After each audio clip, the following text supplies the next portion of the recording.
Hacer sus consultas al WhatsApp más 569-5178-4809.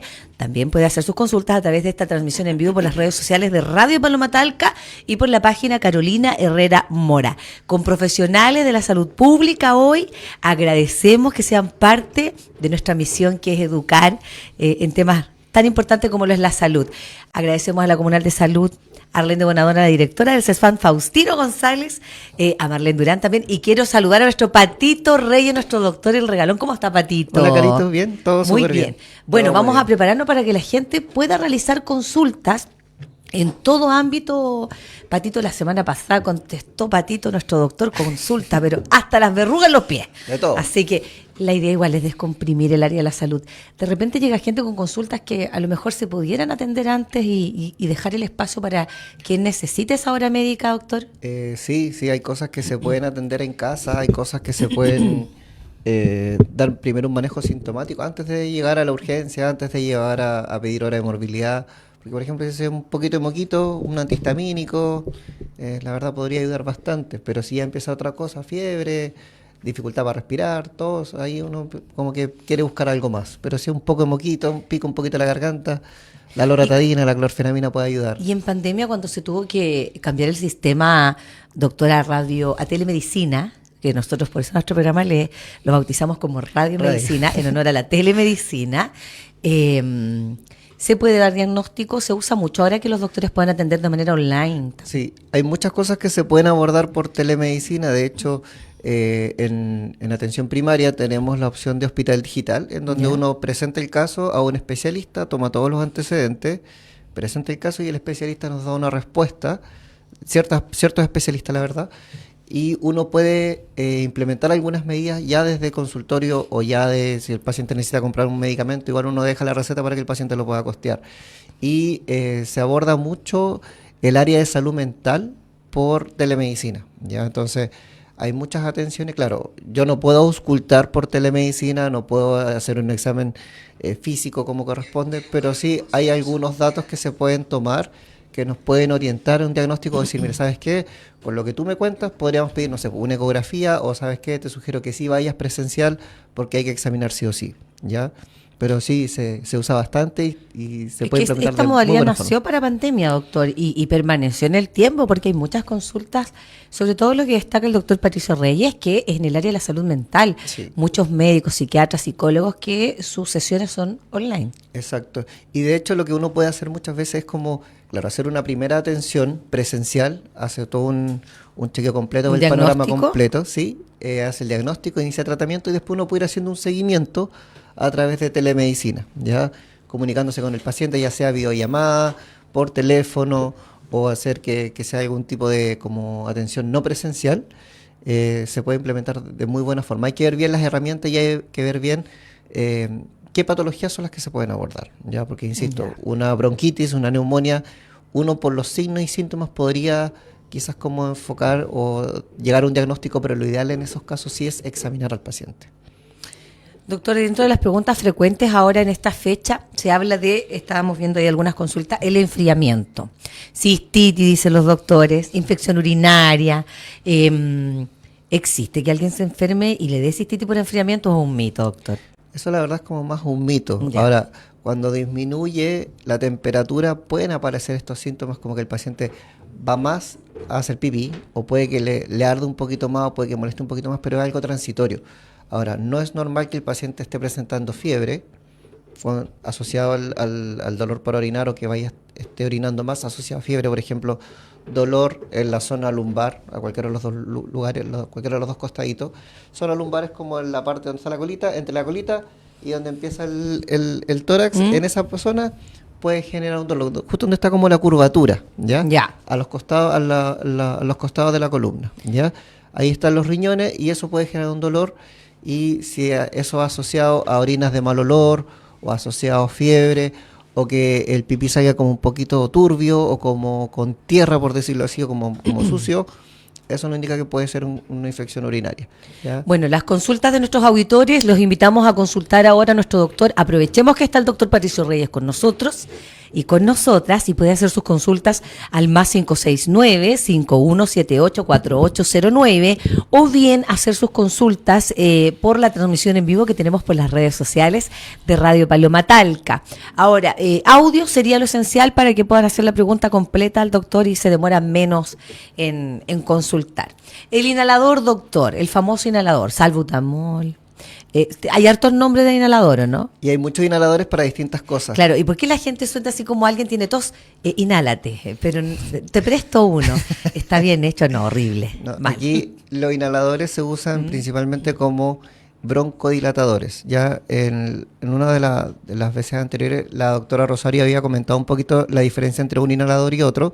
Hay unos que son de acción corta que se usan más para las crisis, por ejemplo, lo más conocido es el salbutamol y el bromuro, que se usa como para el momento, y es cuando el paciente efectivamente está obstruido a nivel de los bronquios. Ya se escucha un silbidito, uno cuando lo ausculta, el paciente se le siente como un silbidito, como un fantasma dentro del pulmón. Ese es como el sonido que se escucha. Pero ¿para qué es el uso del inhalador, doctor? Porque entendemos, después de todo, del año, más de casi 2 años que llevamos juntos con Radio Medicina, nosotros entendemos que la tos cumple una función al organismo, ¿cierto? Que es eliminar todos estos moquitos, la mucosidad que se puede transformar en infección. O sea, es como para casi evitar una neumonía. ¿Y por qué uno la para la tos? Lo que pasa es incómodo, que, ¿no? La tos, lo ideal es no detenerla. El inhalador no va a detener la tos. ¿Qué hace? El inhalador lo que hace es que la vía respiratoria se dilate y de esa forma el paciente pueda respirar mejor, y si es que hay algún tipo de secreción, esa secreción se pueda movilizar más fácil, ¿ya? Pero eso, así como para aliviar síntomas, lo que hace es que cueste menos respirar, pero no va a detener la tos. Hay jarabes que se usan para frenar un poquito el reflejo de la tos, que la verdad esos jarabes ya no se deberían usar, o se deberían usar en casos muy puntuales cuando hay tos seca, y uno los evita, ¿ya? Y lo usan más que nada, por ejemplo, en la noche. Si el paciente está con mucha tos, para que pueda descansar un poco mejor en la noche, uno le puede dejar ese, ¿ya? Pero si uno va a usar un jarabe para la tos, la idea es que sea un jarabe más mucolítico, o sea, que la secreción se haga más líquida y se pueda movilizar más fácil. O sea, ¿no es cualquier jarabe, doctor? No, hay distintos jarabes. Pero ¿por qué uno va a la farmacia y lo pide y no son con receta? Es que ese es el problema. Esos jarabes, hay unos que son para... Hay 2 tipos de jarabes para la tos. Hay unos que son para que los pollitos sean más líquidos y se puedan movilizar, que son los mucolíticos, y hay otros que son para detener la tos. Los que son para detener la tos son los que no deberíamos usar. Ya los que son para hacer los pollitos más líquidos, esos sí se podrían usar cuando el paciente no tiene una tos muy efectiva, o en los niños, por ejemplo, cuando les cuesta mucho sacar las secreciones o movilizarlas del pechito, uno puede usar un poquito para que despeguen esas secreciones. Doctor, ¿por qué antes de la pandemia hay una sensación como de muchas personas, colectiva, de que ahora los resfríos duran más? Sí. Son más largos? Bueno, en mis tiempos mi abuelita decía, tener el resfrío pegado. Como que dura mucho. ¿Y esto por qué, doctor? Aquí puede ser por distintas causas. Uno, porque los virus van mutando, van cambiando, ¿ya? Ahora hay distintos virus que habían hace 20, 30 años atrás, ¿ya? Y lo otro, la comorbilidad o las otras patologías que pueden tener los pacientes puede hacer que estos cuadros sean un poco más larvados. Por ejemplo, un paciente asmático puede tener un cuadro bronquial, como todo niño, pero el cuadro va a costar más que sane porque ya es una vía respiratoria que está inflamada. Entonces, como ya está inflamada, si uno le deja o uno le pone un bichito extra, se inflama más la vía respiratoria y cuesta más que se recupere. Entonces, ahí a veces hay que alargar un poquito más el tratamiento con los inhaladores, hay que alargar un poquito más tratamiento, no así los antibióticos. Los antibióticos generalmente uno los deja por 7 días y no debería hacer más de eso, ¿ya? Y de hecho la última evidencia sugiere que los tratamientos con antibióticos sean más breves que tan extensos. Entonces cada vez se están acortando más los tratamientos antibióticos, pero sí tiene que ser siempre supervisado por el profesional, porque si el antibiótico no está haciendo efecto al segundo, tercer día, quiere decir que quizás ese antibiótico no es el más adecuado y hay que buscar uno diferente. ¿Y hay distintos antibióticos? ¿No son todos? Hay distintos tipos de antibióticos. Hay distintos antibióticos que son para vía respiratoria. Hay distintos antibióticos que son para vía urinaria. Los que se usan para vía respiratoria no son los mismos que para vía urinaria, no son los mismos que son para piel, no son los mismos cuando es una infección respiratoria baja, no es el mismo con una respiración alta, o sea, una infección alta o una sinusitis, son todos antibióticos Ay, doctor, diferentes. entonces todo mal, porque una infección, no sé, una alergia, toma prednisona. Está enferma la garganta, toma prednisona. Sí. Está esto y la prednisona para todo. Entonces no es así. Sí, ahí, Por ejemplo, la prednisona, ¿para qué se ocupa? la prednisona es un corticoide, que Ya. es como, tiene un efecto más potente antiinflamatorio, analgésico, pero el uso prolongado de ese medicamento hace que el cuerpo como que se acostumbre demasiado y cueste mucho retirarlo, y de hecho puede producir algo que se llama insuficiencia suprarrenal, que es una de las glándulas que están en el cuerpo que ayuda a todo el tema como de hormonal. Uno puede alterar todo el sistema hormonal con el uso de corticoides. Entonces, la idea de los corticoides es que se usen de forma controlada por tiempos breves. ¿Y para qué se usa la prednisona efectivamente? ¿Para enfermedades de la piel, enfermedades respiratorias, enfermedades de dolores en el cuerpo? ¿Para qué es que es más eficiente? Aquí como en palabras simples pensemos que el corticoide es como un potenciador de los otros medicamentos. Por ejemplo, si tengo un cuadro respiratorio que es un poco más severo, tiene muchos síntomas, uno deja manejo sintomático, puede ser un antiinflamatorio, un antihistamínico, un antibiótico si es que es necesario, y si uno deja un corticoide generalmente es para potenciar el efecto del antialérgico o del medicamento que es para la congestión. Entonces va a tener un efecto más potente ese antiinflamatorio o ese antihistamínico. Entonces no es que se tome el remedio suelto, hay que hacer una combinación de... Generalmente sí, uno hace Ya. combinación. Ya casos puntuales uno puede usar un corticoide solito, pero generalmente va asociado a algún otro medicamento. ¿Ya? Y se puede usar tanto para infecciones en la piel, se puede usar tanto para inflamaciones en la piel, porque no solamente es infección, sino que inflamación también uno puede usar corticoide. Doctor, dolores de cabeza. ¡Oh, que es un temazo! ¿No? Gran tema. Dolores de cabeza. Uno habla con alguien, aquí estoy con un dolor de cabeza, aquí estoy con migraña, aquí estoy con jaqueca. ¿Es todo lo mismo? ¿Es lo mismo la migraña que la jaqueca? La migraña con la jaqueca sí es lo mismo, ese es sinónimo. Ahora, el dolor de cabeza no siempre va a ser migraña o jaqueca. Puede ser una cefalea. Cefalea es el nombre técnico de dolor de cabeza. Ya, pero ¿cómo se llama todo en general, doctor? Porque Uno le todo dice- eso lo encasilla en cefalea, diagnóstico de cefalea. Ya. Y esa cefalea puede ser de carácter tensional, puede ser una cefalea migrañosa, puede ser por alguna alteración visual, por ejemplo, que el paciente necesite usar algún tipo de anteojo y como la vista se forcejea tanto para compensar un poco esa alteración visual, forcejea tanto que genera ya un dolor de cabeza. Puede ser un dolor de cabeza en contexto de un cuadro infeccioso respiratorio principalmente, puede ser en contexto de un cuadro viral, ¿ya? El dolor de cabeza puede ser por varias cosas, incluso puede ser hasta por que el paciente toma poca agua, hay un tipo de deshidratación, el paciente puede tener un dolor de cabeza, que se da mucho más para el verano, la verdad. Doctor, pero ahora es muy común escuchar en los jóvenes, en los adolescentes. Yo he escuchado a muchas mamás que mi hija está con dolor de cabeza, mi hijo está, y uno se preocupa porque estos dolores como que uno estaba acostumbrado a que fueran de las personas adultas ya, de las personas cuando entraban a la universidad, a lo mejor tensional, o de las mamitas, los papás con exceso de trabajo o preocupaciones. Pero hoy día los adolescentes también, doctor. Sí, y en eso puede influir mucho el uso de pantallas, o más que el uso, el abuso de pantallas. Ya. Teléfono, tele, computador, distintas cosas pueden hacer que forcejee más la vista y genere más dolor de cabeza. Entonces, son varias cosas las que uno tiene que buscar. Hay signos de alarmas que son para el dolor de cabeza, por ejemplo, que el dolor de cabeza vaya en aumento, que uno deje un manejo, un medicamento analgésico y que con eso ya no está bastante, hay que usar uno más fuerte, o más fuerte, o más fuerte. Hay otra cosa que se da mucho, que los pacientes se empiezan a automedicar con distintos medicamentos, Migranol, el Migratán. Esos medicamentos tienen efecto rebote y ya no se deberían usar. Ya, hablemos de ello entonces. Migranol, Migratán y el famoso naproxeno, que la gente ya lo ocupa como que fuera una aspirina. Pasó a ser la aspirina, el reemplazante de la aspirina. Que el naproxeno Sí. es bueno para todo también. El naproxeno es un muy buen medicamento, pero claro, si se abusa del naproxeno, vamos a producir gastritis, ya porque es un antiinflamatorio que produce gastritis y por eso uno lo deja por 5 días y máximo 7 días, ya no debería usarse más que eso porque es un antiinflamatorio que va a producir gastritis, va a empezar con más reflujo, puede empezar con diarrea, puede empezar con este dolor de guatita, ya, y si uno usa los antiinflamatorios de forma prolongada, puede incluso producir un daño renal. Entonces, hay que usarlos, pero con cuidado, con precaución. Para el dolor de cabeza, el tratamiento de primera línea, naproxeno cuando no ha seguido ni con paracetamol, ni con metamizol, que es la dipirona. Esos se usan como primera línea generalmente, si es que no uno pasa el naproxeno.